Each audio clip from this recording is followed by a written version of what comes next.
ចំណុចសំខាន់របស់ភូមិផ្កាអ្នកទាំងអស់គ្នាមិនមែនយើងក្រងតួភូមិស្អាតហើយគឺភូមិផ្កាយើងបានស្អាតទេចាចំណុចពិសេសហ្នឹងគឺកន្លែងដែលយើងចងរំយោលភ្ជាប់ទៅនឹងភូមិផ្កាចាបើសិនជាយើងចងអត់បានតឹងណែនល្អចងរៀងធូរយើងលើកភូមិឡើងភូមិរំយោលយើងរៀងរេទៅរេមកហើយចានឹងអត់ស្អាតទេសំខាន់គឺយើងចងរឹតឲ្យណែន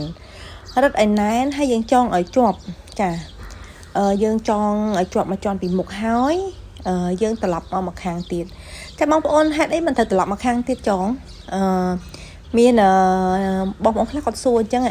ចាចំណុចសំខាន់ដែលយើងត្រឡប់មកខាងទៀតចងហ្នឹងគឺដើម្បីឲ្យរំយោលយើងត្រង់ស្អាតចានៅពេលដែលយើងចងមកចំហៀងហើយធម្មតាផ្កាយើងរៀងទន់អញ្ចឹងយើងចងឲ្យរៀងវាចមែនទេ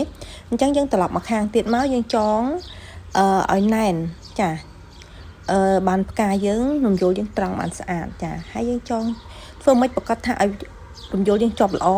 ចាប៉ុណ្ណេះរួចរាល់បាត់ចំណុចសំខាន់តិចដែរអ្នកទាំងអស់គ្នាគួរតែយល់ដឹងចាអរគុណសម្រាប់ការតាមដានវីដេអូរបស់ផ្កាស្នេហ៍ចាអរគុណ